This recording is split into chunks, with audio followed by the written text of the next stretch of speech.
বন্ধুরা, আমরা একটা নতুন যাত্রা শুরু করতে চলেছি। 1 নাইট 2 ডেজ সাসারাম ট্যুর। এখানে কি কি দেখব, কোথায় কোথায় থাকব, এই সংক্রান্ত বিষয়গুলো নিয়েই আজকের এই ব্লগটা।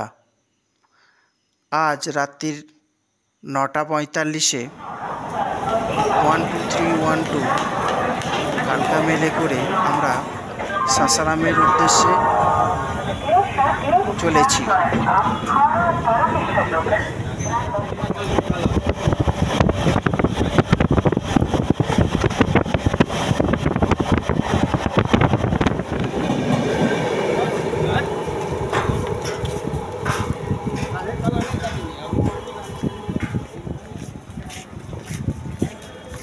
এক বছর পর দেখা করলি। আমরা নামলাম 41-42 ছটা 41 একদম রাইট টাইমে এসেছে ট্রেন। বিশাল প্ল্যাটফর্ম, 1-2 ঘন্টা লেট এখন নর্মাল হয়ে গেছে।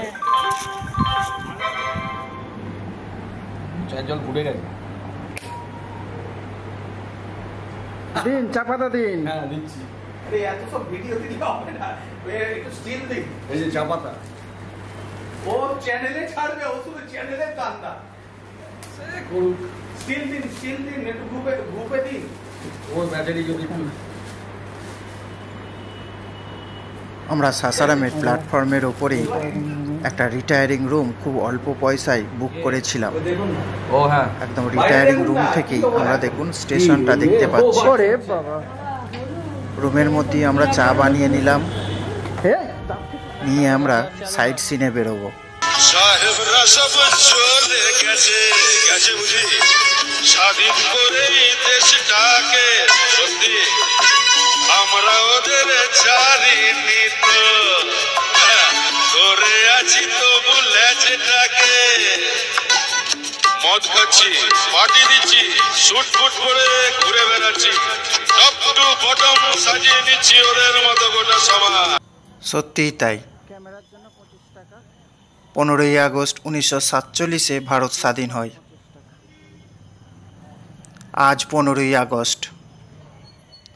স্বাধীনতার পর ভারত সরকার এই বিহারের সাসারামে সাংস্কৃতিক ঐতিহ্যের প্রচারের জন্য উল্লেখযোগ্য পদক্ষেপ গ্রহণ করেছিলেন। ভারতীয় প্রত্নতাত্ত্বিক জরিপ কর্তৃক শেরশাহ সূরির সমাধি এবং অন্যান্য ঐতিহাসিক স্থাপনা পুনরুদ্ধার ও রক্ষণাবেক্ষণের প্রচেষ্টার ফলে দেশি বিদেশি পর্যটকদের সংখ্যা ক্রমাগত বৃদ্ধি পেয়েছে। আমরা পার হেড 50 টাকা করে টিকিট কেটে শেরশাহ সূরির সমাধি দর্শন করতে চলে এলাম।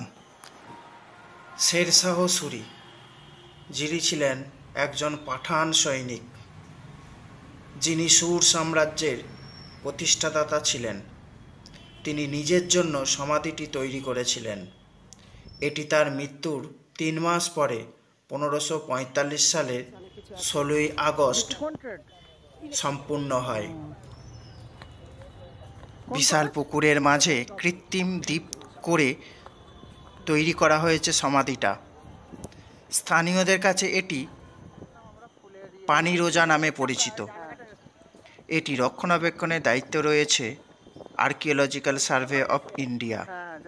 বেলে পাথরে তৈরি স্মৃতিসৌধ, যার পূব পশ্চিম 1200 ফুট ও উত্তর দক্ষিণ 90 ফুট বিস্তৃত। তার মাঝে তৈরি জলাশয়ে রয়েছে মহান সম্রাট শেরশাহের সমাধি। আমার ভিডিও কলিং করেছিল, দশম ফলসটা এত সুন্দর লেগেছে, খুব সুন্দর লেগেছে।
आपका घर यहाँ पे कितने किलोमीटर? 40 किलोमीटर। 40 किलोमीटर। बाइक पर है ना, यहीं से रूम लेकर आते हैं। टूरिस्ट? हाँ। घूम के है? हाँ। अच्छा अच्छा, ठीक। कैसा लगा यही घूमने? बहुत अच्छा लगा। Thank you.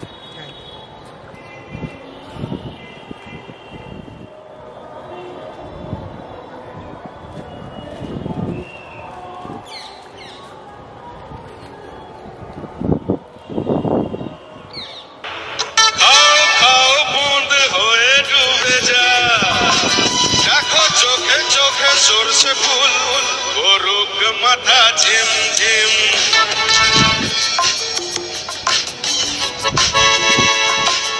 এই তো জীবন যাক না যেদিকে যেতে চায় প্রাণ পেয়ারা চালাও ফোয়ারা জিন্সেরি শ্যাম্পেন রাম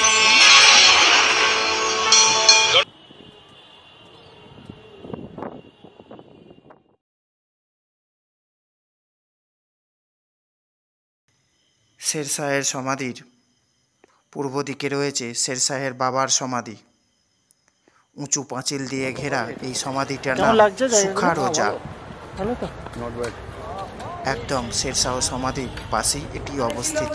আমরা এখানে ঘুরতে চলে এলাম। চারিদিকে জল আর এখানে হচ্ছে চারিদিকে সুখা? সুখা, তার জন্য সুখা। আচ্ছা।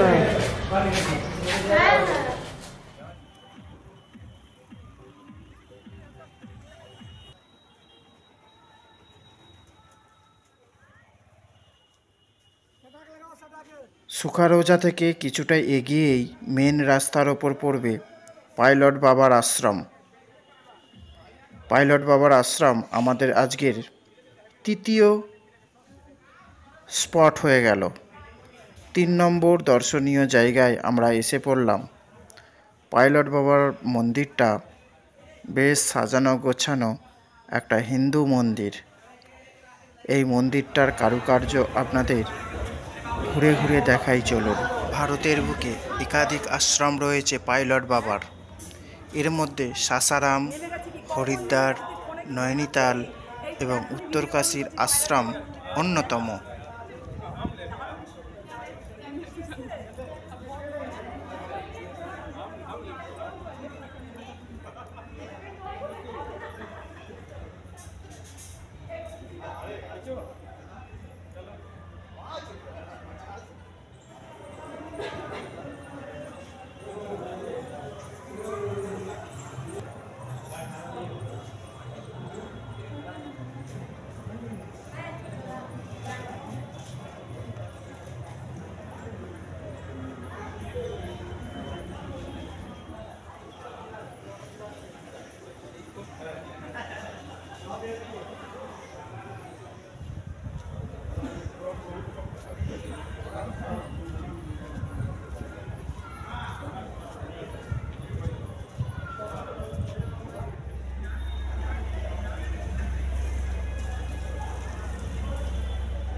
পাইলট বাবার আশ্রম দেখার পর আমরা চলেছি মাঞ্জারকুণ্ড, ধোঁয়াকুণ্ড এবং সীতাকুণ্ড দেখতে।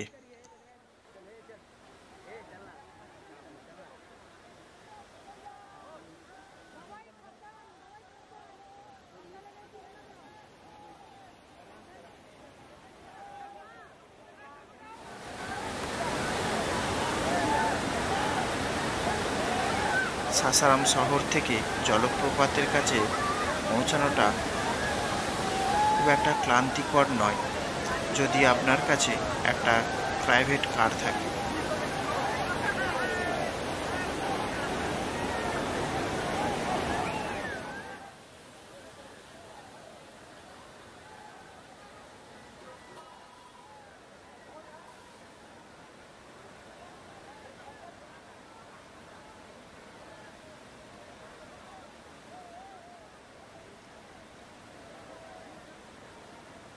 ধোঁয়াকুণ্ডই হোক আর মাঞ্জার কুণ্ডই হোক, এই দুইটি জলপ্রপাত শুধুমাত্র প্রাকৃতিক দৃশ্য হিসেবেই এখানে বিখ্যাত নয়।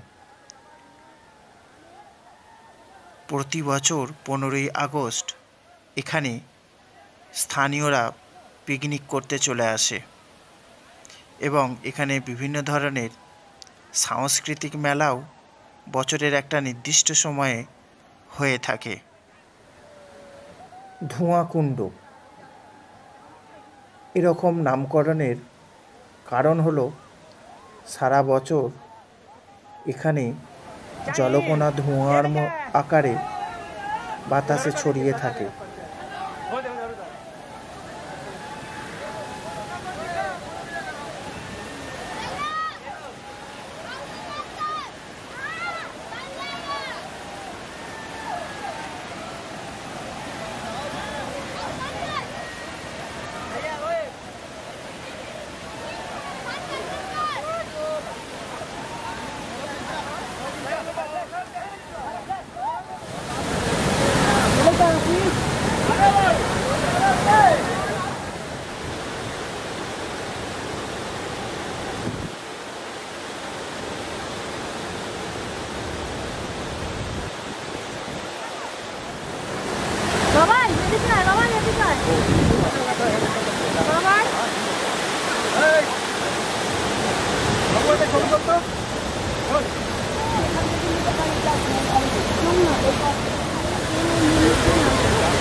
ধোঁয়াকুণ্ড হ্যাঁ।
সাসারাম ভারতের প্রাচীন শহরগুলির মধ্যে একটি।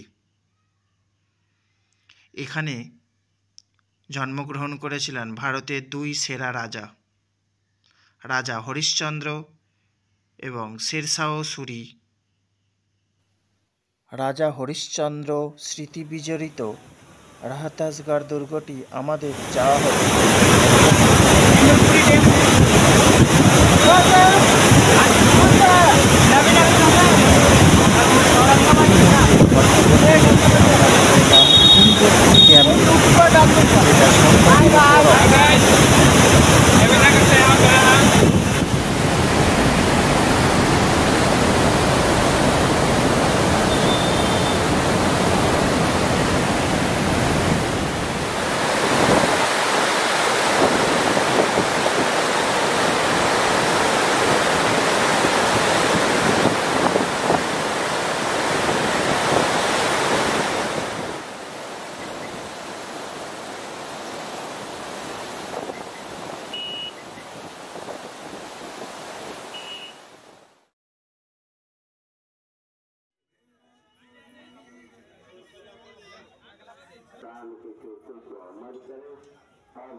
সাসারাম মানে কেবল ইতিহাস নয়, ঐতিহাসিক স্থান নয়,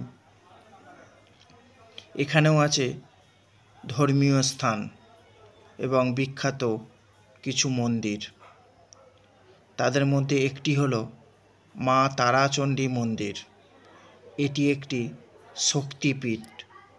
মা তারাচণ্ডী মন্দির ভারতের অন্যতম গুরুত্বপূর্ণ মন্দির।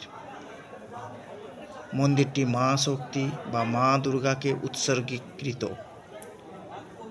এটি ভারতের অন্যতম গুরুত্বপূর্ণ মন্দির, যার শক্তির জন্য অপরিসীম গুরুত্ব রয়েছে। মন্দিরটি পৌরাণিক স্থানে অবস্থিত, যেখানে মা সতীর নেত্র বা চোখ পতিত হয়েছিল। তাই চণ্ডী মন্দিরটি মা দুর্গার জন্য উৎসর্গীকৃত মন্দিরগুলির মধ্যে একটি। আমরা এখন চলে এলাম মা তারা চণ্ডী মন্দির দেখতে।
বিহারের জলপ্রপাতগুলির মধ্যে সবচেয়ে সেরা জলপ্রপাত হল তুতলা ভবানী জলপ্রপাত।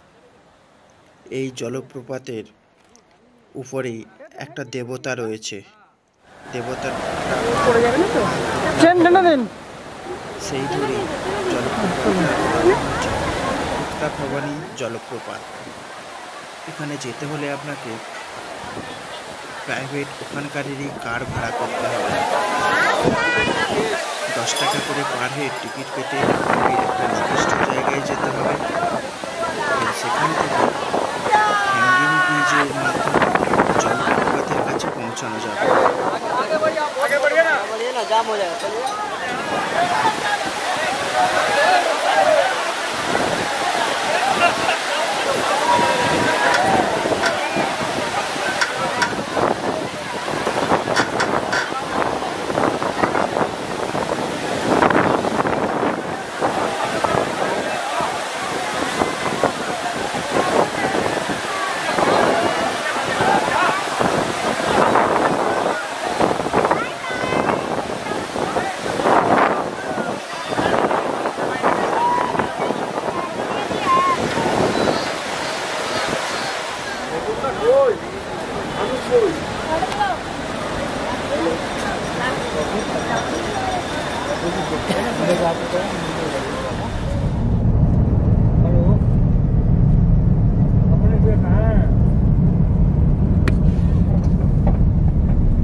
আজকে আমরা যাচ্ছি সাসারাম ট্যুরের দ্বিতীয় দিন।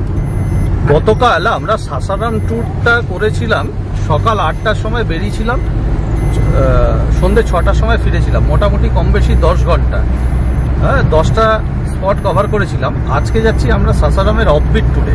তো সাসারাম থেকে অনেকটাই দূর, বেরিয়ে পড়েছি 7টার আগেই। এখন আমরা যাচ্ছি অত্যন্ত সুন্দর একটা মানে রোড জার্নির মধ্যে দিয়ে। আপনাদের সামনে এই রোড জার্নিটা এই গাড়িতে আমরা যাওয়ার সাথে সাথে তুলে ধরছি, দেখতে থাকুন। সম্ভব হলে চলে আসুন 2 দিনের সাসারাম ট্যুরে, এনজয় করবেন, এটা রইল গ্যারেন্টি।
আজকে যাত্রা শুরুর প্রথমেই আমরা দেখে নেব করমচাঁদ ড্যাম।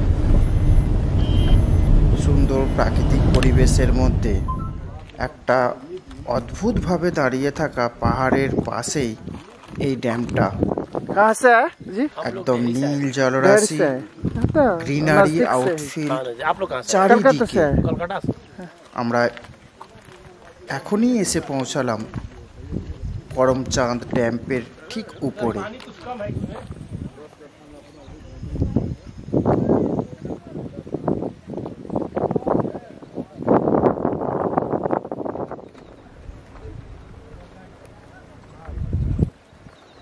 বোটিংয়ের ব্যবস্থা আছে।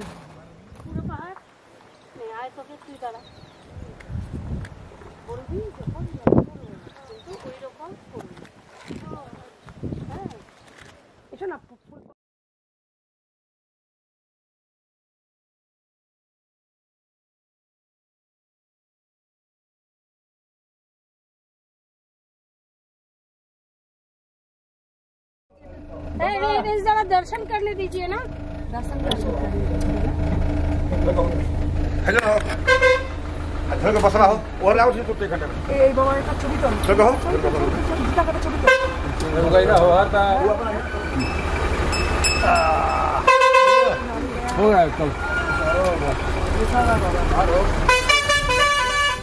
বাবা খালি বিড়ি গায় সবাইকে দিই।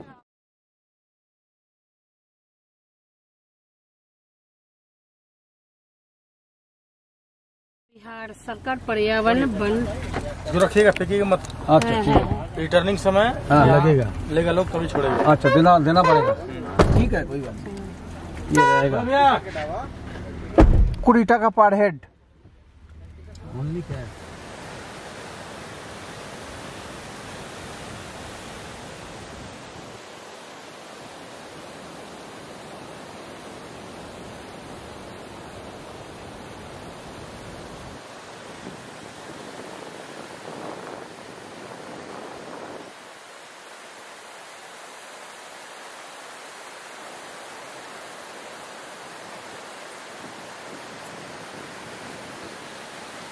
করমচাঁদ ড্যাম দর্শন করার পর আমরা চলে এলাম টেলহারকুন্ড দেখতে। এটা একটা ন্যাচারাল ওয়াটারফল, বিহারের কৈমুর জেলায় অবস্থিত। দুর্গাবতী নদীর ওপর এই জলপ্রপাতটি অবস্থিত। টেলহারকুন্ড ঘন বন এবং পাহাড় দ্বারা বেষ্টিত জলপ্রপাত। ঝরঝরে জলের শব্দ, শান্ত পরিবেশের সাথে মিলিত হয়ে এটি অতিথিপ্রেমী এবং বেকারদের জন্য অবশ্যই ভ্রমণের একটি দুর্দান্ত জায়গা।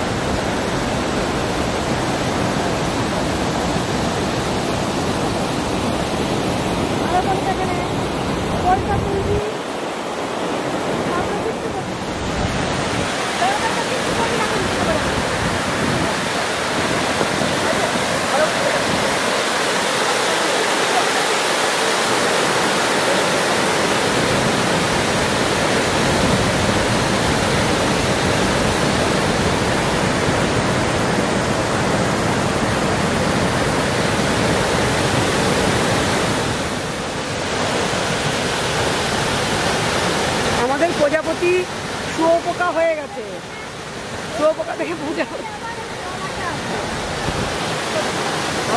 কিন্তু ওখান থেকে লাশ ছেড়ে দেখতে হবে, কারণ দূর হয়ে যায় তো। এই যে ব্যক্তিটা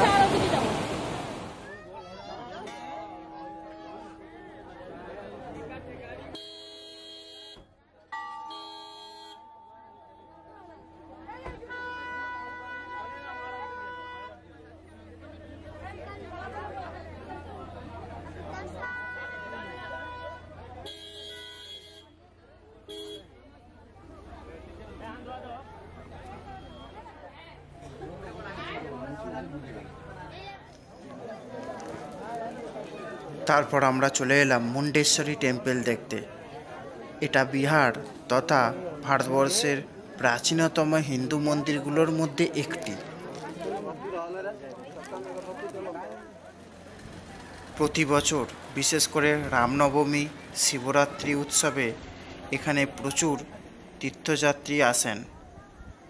নবরাত্রির সময় এখানের একটি বার্ষিক মেলা উদযাপন হয়, যেখানে হাজার হাজার দর্শনার্থীরা আসেন। এটি মূলত দুর্গা মন্দির, পাশে অবশ্য শিবও আছে।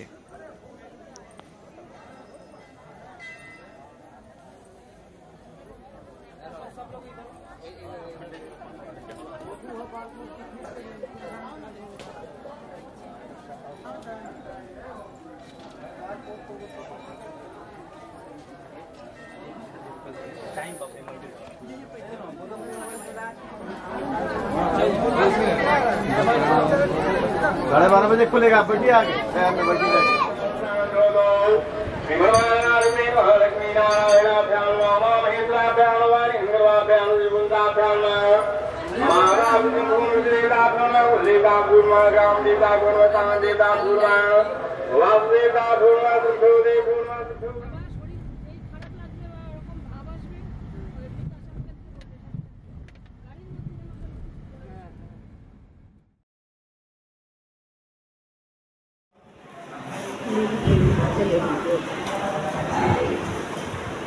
মুন্ডেশ্বরীতে টিফিন হচ্ছে, লাঞ্চ।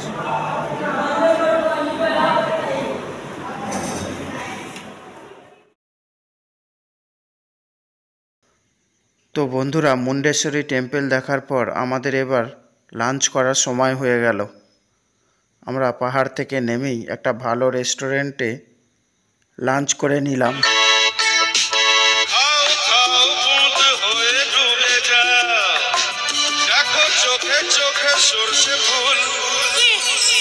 সরষে ফুল হরুক মাথা টিম টিম, লোলা লুলু কেন তোমার বয়স হয় না 16, আমার 19।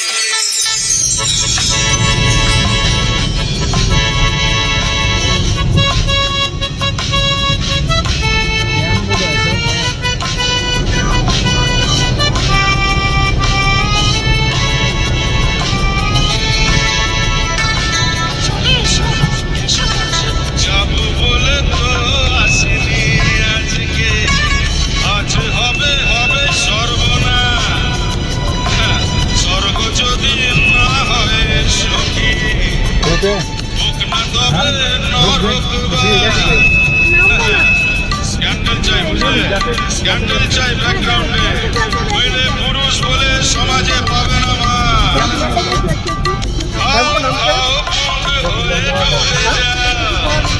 দেখো চোখে চোখে সরষে ফুল, হরুক মাথা ঝিম। जगदाहा डैम, जगदाहा डैम। কেন তোমার বয়স হয় না 16, আমার 19।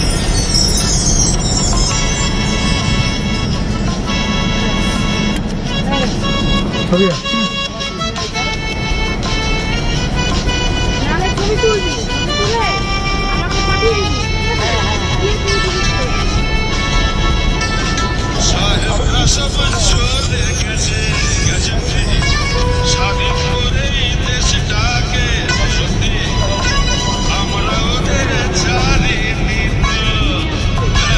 ধরে আছি সুন্দর।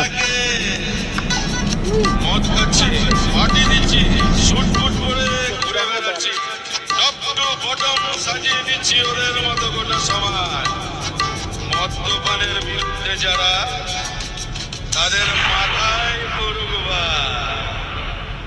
খাও খাও বন্ধ হয়ে ডুবে যা, দেখো চোখে চোখে সরষে ফুল, হরুক মাথা ঝিম ঝিম।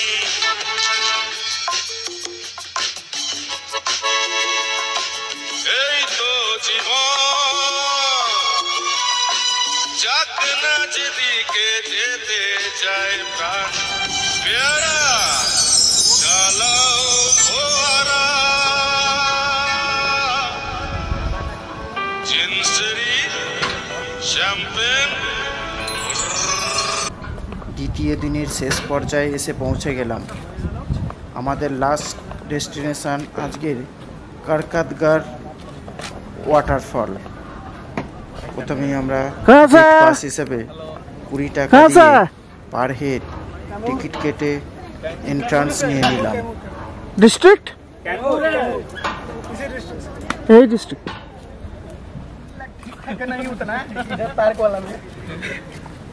हेलो हेलो गाइस, कैसे हो? बहुत मस्त, आई एम फाइन। कहाँ से? कैमूर बिहार, ग्राम पिया, पोस्ट थाना, जिला कैमूर बहुआ। Thank you.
কারকট জলপ্রপাতটি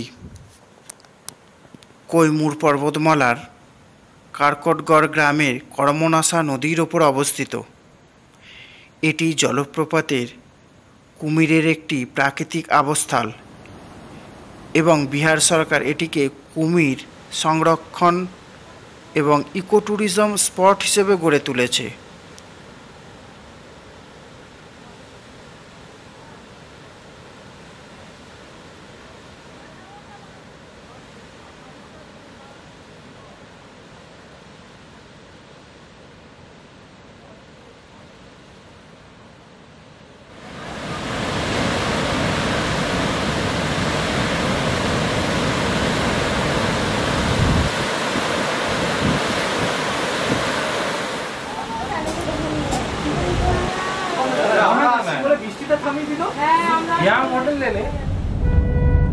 তো বন্ধুরা, কারকাতগড় ওয়াটারফলস দিয়ে আমাদের জার্নিটা শেষ হয়ে গেল।